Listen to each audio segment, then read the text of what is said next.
let's begin. So first thing we do, as always, sanitize your bench. Why do we need to sanitize it, Josh? So it's all clean. So it's all clean. Can't we clean it with hot soapy water? Germs.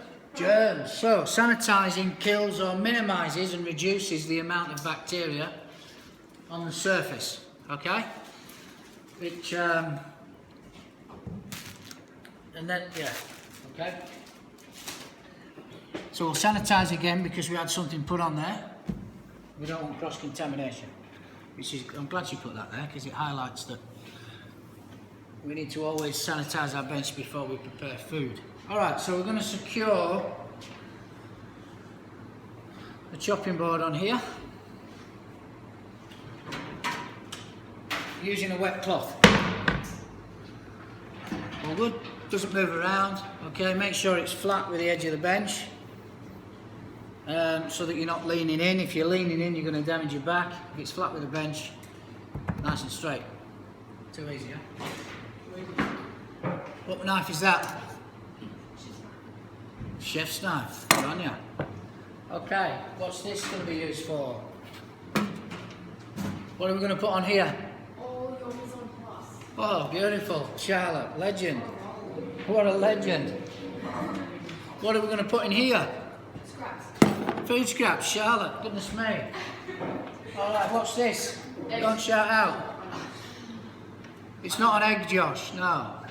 Mitchell. What's that? Oh, onion. That's an onion, mate. Yeah. Good. Alright, so the first thing we're going to do, surprise, surprise, is dice an onion, brunoise.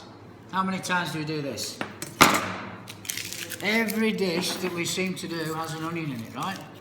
Drives me nuts. But anyway, cut it that way. Making sure, what am I going to say now? What do we need to make sure? Charlotte's on fire this morning. She's not putting her hand up, which is the frustration I have, but she's got everything right, so good. We leave the root in, okay? That stabilises the onion when we try and chop it into small dice, brunoise. Okay, scraps off your board, because you don't want them in the dish. Peel the onion over the bowl. I'm going to work particularly quick today, because we've got heaps to do and we started late. Can you see there's some stuff on there?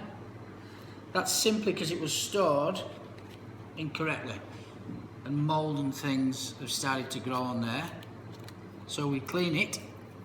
Can't see, give it a clean, give it a wipe. This is all good to use, don't need to throw it away, all good.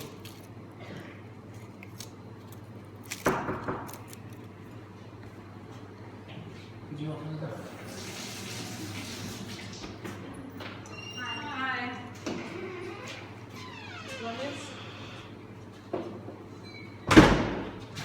Just join the class, please, girls. We're videoing the demo. Okay. Don't sit together, thank you. Alright, so small dice. First step, 3 to 5 mil back towards the root, but we obviously leave the back portion intact. Then we come up the face of the onion, same measurement, 3 to 5 mil, and then we come down the top.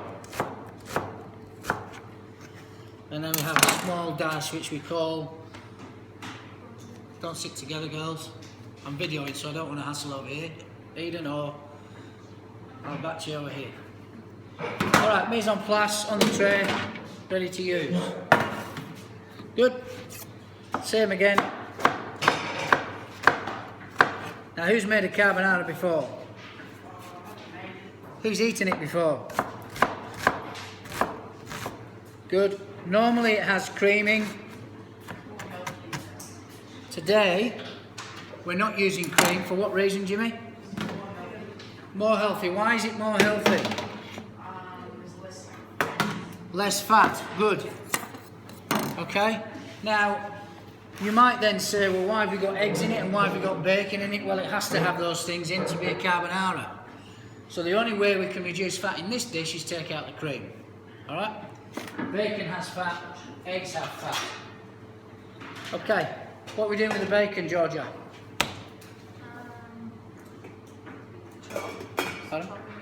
Just chopping it up. Do we need to think about the size? Strips. Strips would be nice, yeah. Why would strips be nice? You need to take that jacket off too. Done. Texture, yeah. So if you cut it really small, it's just going to burn. Alright, so we need to leave a bit of texture.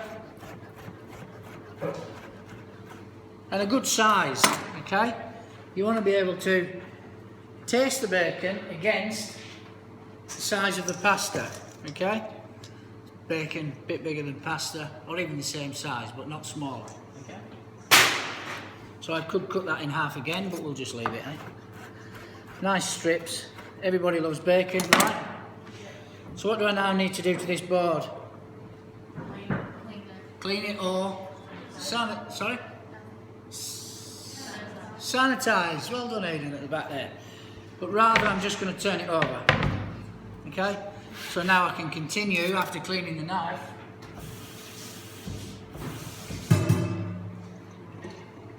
Girls that have just come in, if you can also copy that into your books. Please. It's a new unit. The other thing we need to chop is nothing, is it?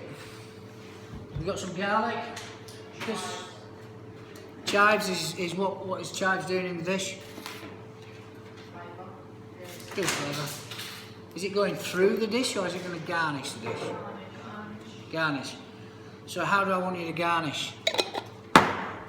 With tops. Some people will put garnish on in long strips like that. What's the problem with that?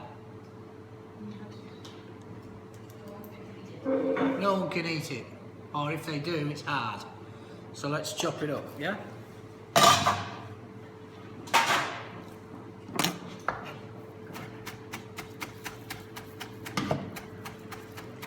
So nice little pieces. And actually when you chop it, the flavour comes out. Alright, the flavour doesn't come out if it's nice, if it's in one big piece. Now you've chopped it, the flavours come out. Mise en place, beautiful, okay? And just get rid of those. Okay. Now, this is an interesting ingredient because if you put this into a high heat, it's just going to burn. Alright, it doesn't work the same way as if you chop fresh garlic. So, when you use this, put it into a moist pan, otherwise it'll burn. So just watch that when I do it. Okay. The pasta water is boiling here. That's the first thing you do before anything else, yeah?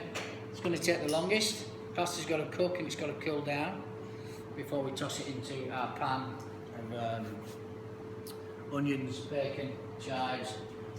What do we do with the eggs? Somebody tell me what we do with the eggs. We do crack them, yes. Adam? You don't know? What do we do with the eggs, Charlotte?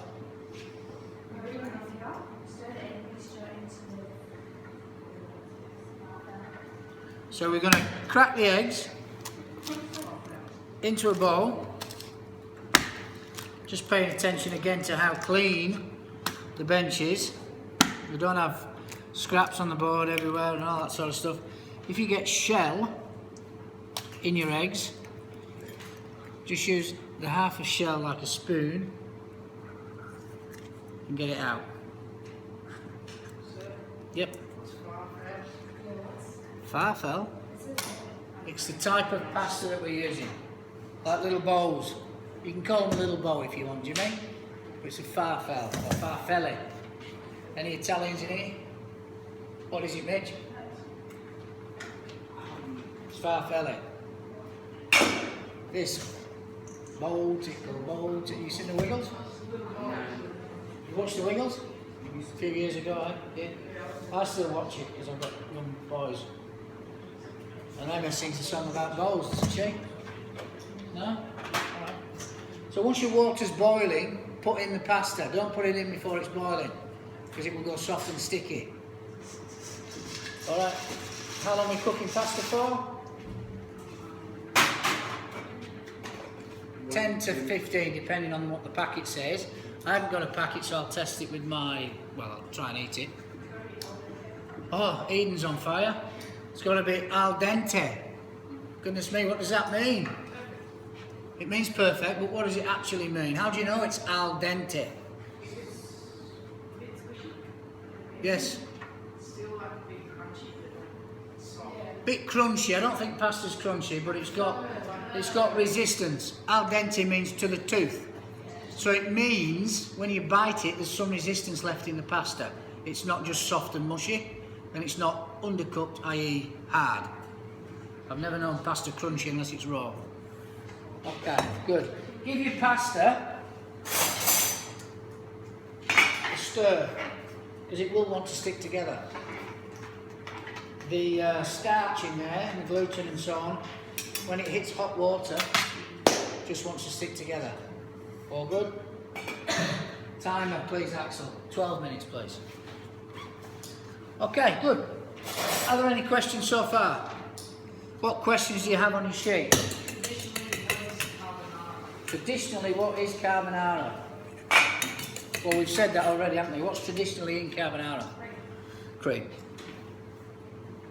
It's a creamy pasta dish, thickened by egg yolks, and then thickened by egg yolks, and then rich by egg yolks. Okay. Wait, so, why does it say sesame toast to? Don't worry about that. Just write what's on the bottom. All right. So beat your eggs. Don't start punching them, Josh. Just beat them with a fork. Yeah. All good. You need to combine them because we need the yolk and the whites together. Okay. And it's going to be pretty tricky to put your egg mixture into the hot pan without scrambling them, isn't it? You don't want scrambled eggs in there. So you'd need to watch that part of the demonstration to really understand how to do it. Eggs will begin to coagulate around 62 degrees or so. So if it's under 60 degrees, they shouldn't cook. Alright, so we'll go through that as well. So there we have, mise en place for your carbonara. Pasta's on.